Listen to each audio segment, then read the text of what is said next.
Salam, Bapak Mama, saudara-saudari yang dikasihi dalam Tuhan kita Yesus Kristus. Hari ini kita akan merenungkan firman Tuhan dengan tema berjumpa dengan Tuhan dalam diri sesama. Bapak Mama, saudara-saudari yang terkasih, sebelum firman ini, kita dapat melihat bacaan-bacaan sebelumnya. Bahwa di Bukit Zaitun setelah Yesus memberikan perumpamaan tentang hamba-hamba yang menantikan kedatangan Tuhan mereka, atau dalam pasal 25 ayat 1 sampai ke 13, itu ada gadis-gadis yang bijaksana dan gadis-gadis yang bodoh. Kemudian juga Yesus memberikan perumpamaan tentang talenta.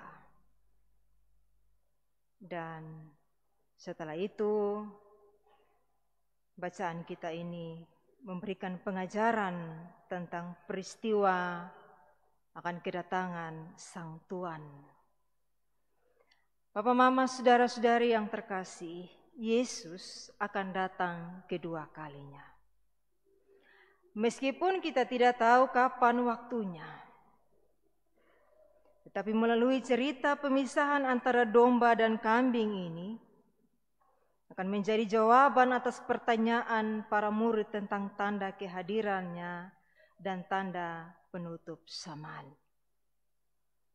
Bagian ini mengakhiri nubuat dan ajaran Tuhan Yesus tentang kedatangannya dan penghakiman akhir kelak. Karena itu dalam firman ini ada beberapa hal yang diperlihatkan bagi kita. Yang pertama, Bapak Mama, dalam ayat yang ke-32. Seperti halnya Injil harus diberikan ke sekalian bangsa, maka hari penghakiman kelak pun akan meliputi semua bangsa. Yang kedua, seperti halnya Injil harus direspon oleh masing-masing orang, maka demikian pula penghakiman itu akan berlaku bagi masing-masing orang. Dan yang ketiga, bila ada warta Injil Yesus datang sebagai juru selamat dalam kerendahannya, kelak ia akan datang sebagai raja dengan kemuliaannya dan semua malaikatnya.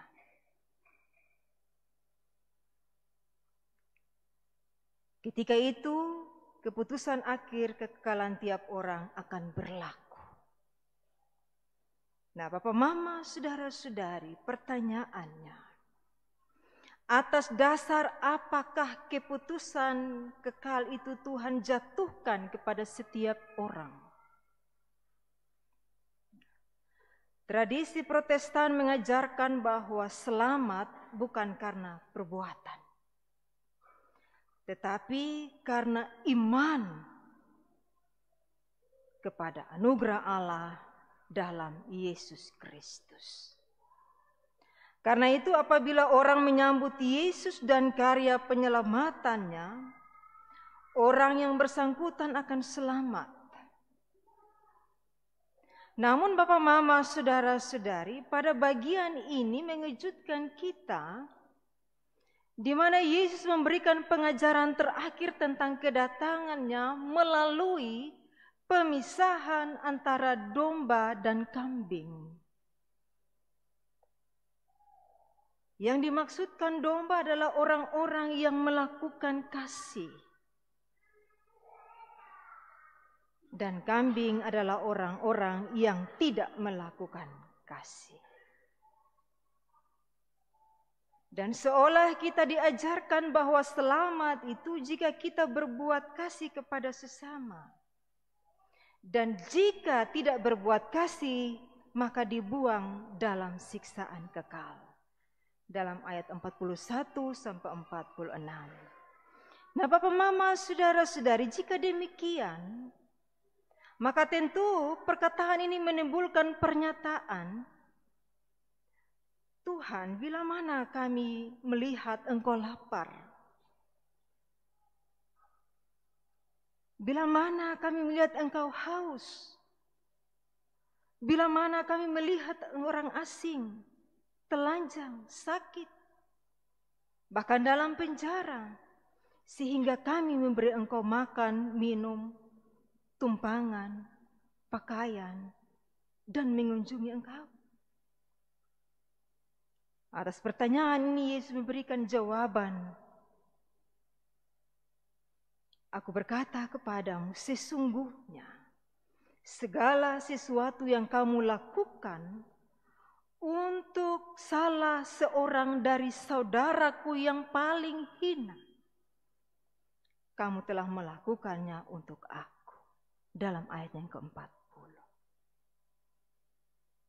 Bapak, Mama, saudara-saudari yang terkasih, demikian juga ketika kita tidak melakukan segala sesuatu bagi saudara kita yang paling hina, maka kamu tidak melakukannya juga untuk aku.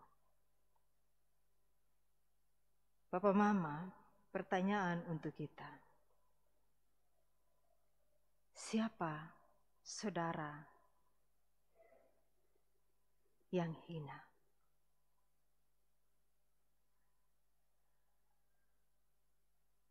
Saya ambil contoh, Bapak, Mama. Kita di Kota Kupang ini, di jalan pasti kita bertemu dengan orang-orang yang mau dibilang orang stres ya, orang sakit jiwa, yang jalan-jalan kadang tidak pakai pakaian, kadang-kadang jalan pakaian yang kotor, robek. Kita temui mereka di jalan. Apakah kita berani memberi dia makan? Apakah kita pernah memberi dia tumpangan? Ataukah kita memberi dia pakaian untuk ganti di pakaian? Adakah di antara kita yang melakukan itu?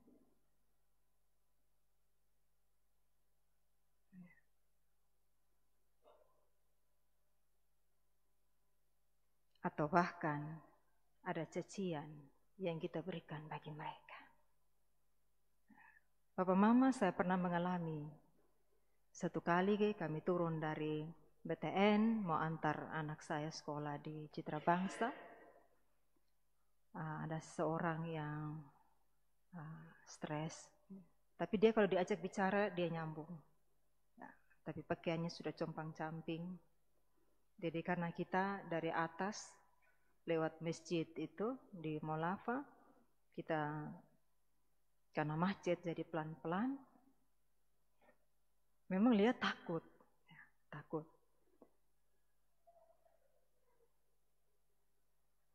Tiba-tiba ada satu motor dari sampingnya, persis dekat sekali.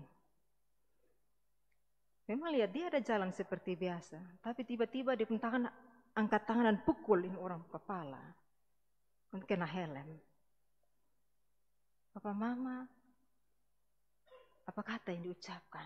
Mohon maaf, tapi cacian dan makian. Dalam hati saya, kesian.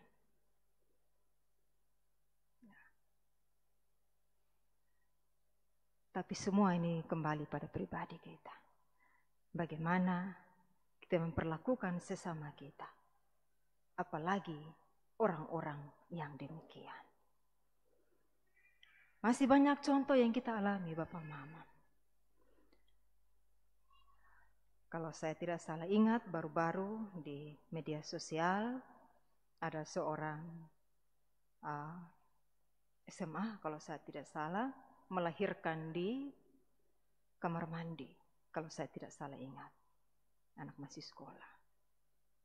Karena takut ketahuan, dia habis melahirkan, dia angkat bayi ini, dikasih masuk dalam kopernya, ditutup. Tapi akhirnya ketahuan. Berita ini viral. Dan banyak komentar-komentar yang memberikan cacian dan hinaan.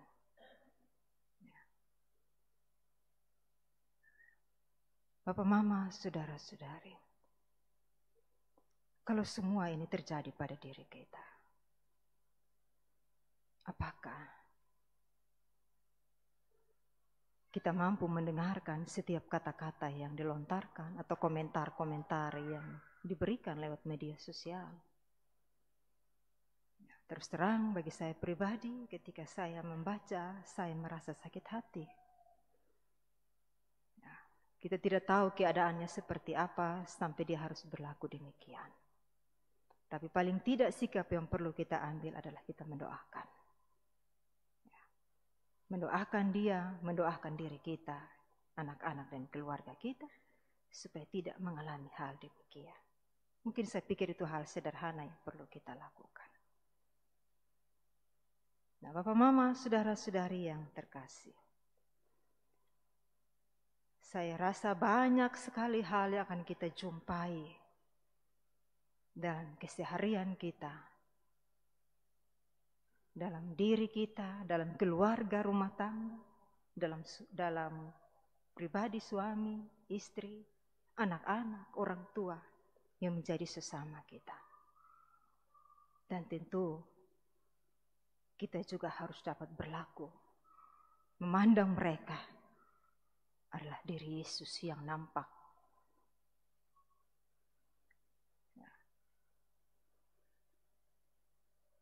Sebenci apapun atau sehina apapun mereka adalah ciptaan Tuhan sama seperti kita. Mereka diciptakan Tuhan segambar dan serupa dengan Allah, Imago Dei. Karena itu Bapak, Mama, saudara-saudari, ketika kita kembali dari persekutuan ini, tentu kita akan bertemu dengan sesama kita. Dengan berbagai-bagai hal, berbagai persoalan hidup, keadaan dan situasi kita. Tapi mari kita menempatkan diri kita sebagai domba yang mau mengasihi sesama. Sebagai wujud bahwa Tuhan telah mengasihi kita, memberikan kita segala berkat.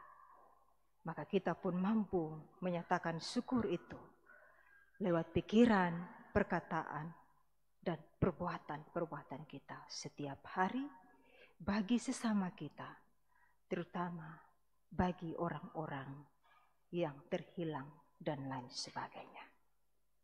Kiranya firman ini menolong kita semua, supaya mari kita menempatkan diri kita menjadi domba yang selalu tulus mengasihi sesama. Amin.